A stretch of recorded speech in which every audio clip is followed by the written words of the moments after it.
पूर्व कथा बहुत पुरानी कथा है। आज से लगभग 9-10 सहस्त्र वर्ष पहले की। उत्तरी भारत एवं पांचाल देश का राजा ययाति था। वह एक दिन अपने पड़ोसी राजा वृषपर्वा के देश में गुप्त रूप से भ्रमण कर रहा था। ययाति को यह विदित था कि राजा वृषपर्वा अपने गुरु शुक्राचार्य की देखरेख में विशेष सैनिक तैयारी में लगा हुआ है।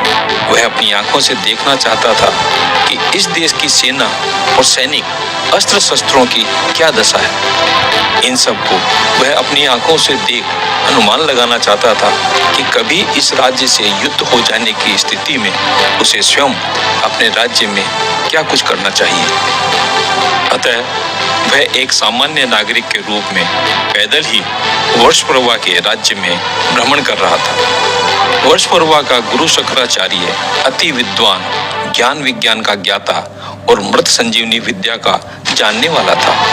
ययाति उससे भी मिलना चाहता था और यदि हो सके तो उसका भारी यश, कीर्ति और धन का लोभ देकर अपने राज्य में ले जाना चाहता था।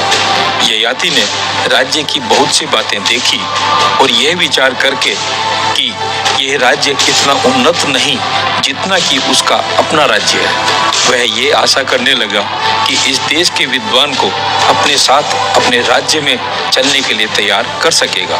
उसका विचार था शुक्राचार्य से रात के समय में मिलना चाहिए। दिन के समय कहीं किसी ने देख लिया और पहचान लिया तो कठिनाई उत्पन्न हो जाएगी।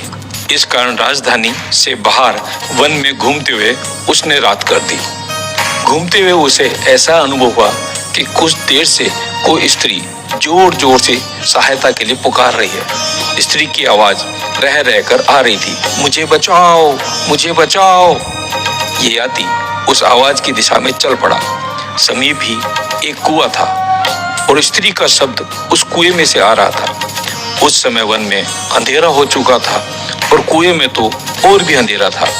इस कारण वह देख नहीं सका कि कुएं में से सहायता की कूक लगाने वाली स्त्री कौन, कैसी और किस आयु की है।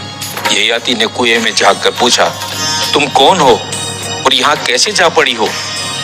कुएं के भीतर से आवाज आई, एक अबला हूँ और इस मुसीबत में फंस गई हूँ, मुझे कुएं में से निकालो, यहाँ ठंडे जल में ठुठुर कर मरी जाती हूँ। ययाति ने भी यही विचार किया कि मुसीबत में फंसे सहायता की याचना करते हुए व्यक्ति की एक क्षत्रिय के नाते सहायता करनी चाहिए।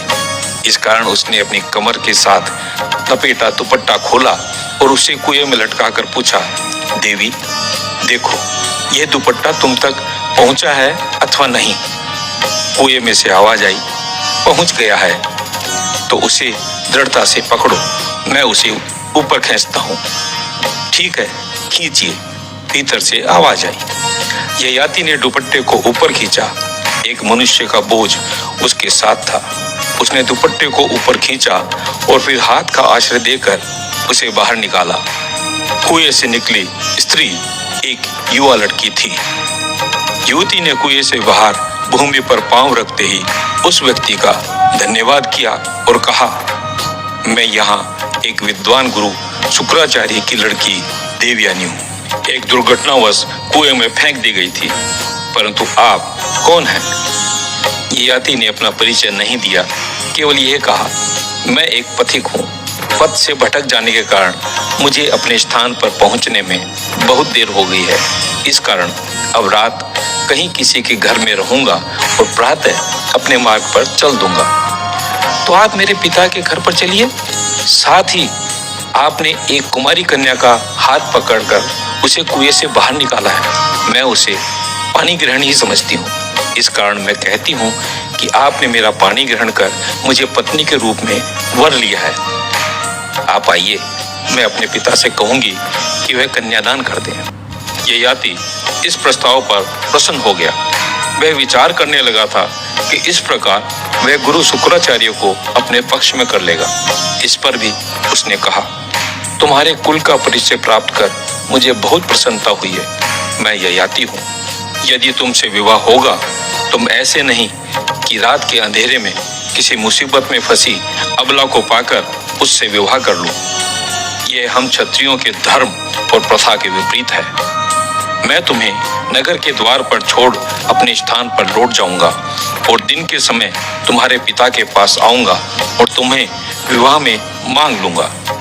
ययाति उस लड़की को नगर द्वार तक पहुंचाकर लौट गया और लड़की अपने पिता के घर पर जा पहुंची। शुक्राचार्य लड़की की रात हो जाने पर भी घर न लौटने के कारण चिंतित था। वह राज्य प्रसाद में राजकुमारी शर्मिष्ठा के घर गई थी। इस कारण शुक्राचार्य लड़की के घर न आने पर उसे ढूंढता हुआ राज्य प्रसाद में जा पहुंचा। वहां वह राजा से मिला और राजा ने अपनी लड़की शर्मिष्ठा से पता किया तो पता मिला कि देवयानी भी शर्मिष्ठा की सखियों में थी, जिनके साथ वह वन के ताल में जल विहार करने गई थी। वहां से देवयानी संध्या होते ही अपने घर चली गई थी। यह समाचार पाकर शुक्राचार्य अपनी लड़की को वन में ढूंढने के लिए जाना चाहते थे। जाने से पूर्व वह अपने घर पुनः पता करने पहुंचा और उसे न देख वह जाने के लिए तैयार भी हुआ था कि देवयानी सिर से पांव तक जल से भीगी हुई गीले वस्त्रों में आ पहुंची।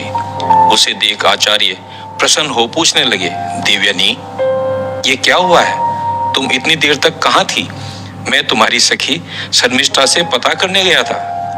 देवयानी ने पूछा, शर्मिष्ठा ने मेरे विषय में क्या कहा है? उसने कहा है कि तुम अपनी सखियों के साथ जल विहार से लौटकर अपने घर चली गई थी। बहुत झूठी है वह आपके शिष्य की लड़की है। क्या हुआ है? आचार्य का प्रश्न था। देवयानी ने अपनी उस अवस्था का कारण बताया। उसने कहा, पिताजी, हम सब सखियां वन ताल में तट पर बहुत देर तक जल विहार करती रही। जब बाहर निकली तो मैंने भूल से शर्मिष्ठा के वस्त्र पहन लिए। मैं अभी अपनी भूल का अनुमान ही लगा रही थी कि शर्मिष्ठा को मेरी भूल का पता चल गया। वह मुझे गाली देने लगी। उसने कहा, अंधे की संतान, देखती नहीं ये कपड़े तुम जैसी और कंगले ब्राह्मण की लड़की के नहीं हो सकते। उसने एक ही श्वास में मुझे और आपको गाली दी। इस पर मैंने भी उसे ये कहा कि उस कंगले ब्राह्मण के आश्रय ही तो तुम्हारे पिता का राज्य चलता है। यदि मैं पिता से कहूं तो वह कंगला ब्राह्मण कल ही इस राज्य को छोड़ जाएगा और एक ही वर्ष में यह राज्य जिसका तुम्हें अभिमान है नष्ट भ्रष्ट हो जाएगा। इस पर उस दुष्ट लड़की ने अपनी सखियों को आदेश देकर मुझे वन के एक कुएं में फेंकवा दिया। बहुत कठिनाई से एक पथिक की सहायता से निकलकर आई हूं, परंतु तुमने ये अभिमान युक्त बात क्यों कह दी कि यदि मैं उसका राज्य छोड़ दूंगा तो एक वर्ष के भीतर यह राज्य विनष्ट हो जाएगा। तो क्या ये सत्य नहीं है?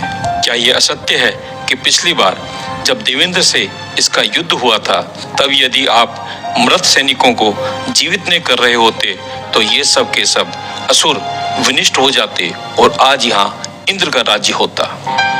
इस पर शुक्राचार्य विचार करने लगा। देवयानी ने पुनः कहा, तो जाइए वृषपर्वा को कह दीजिए कि हम कल यहाँ से चले जाएंगे, परंतु जाऊंगा तो वह मिन्नत समाजत करने लगेगा। एक ब्राह्मण होते हुए किसी की याचना को मैं न नहीं कर सकता। तो एक शर्त पर यहाँ रहना स्वीकार करिए। देखिए पिताजी, अपराध किया है शर्मिष्ठा ने।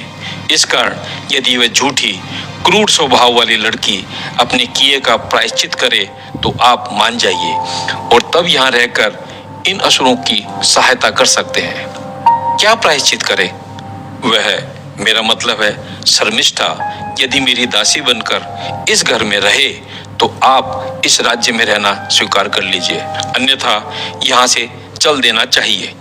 शुक्राचार्य को यह बात युक्ति युक्त समझ में आई।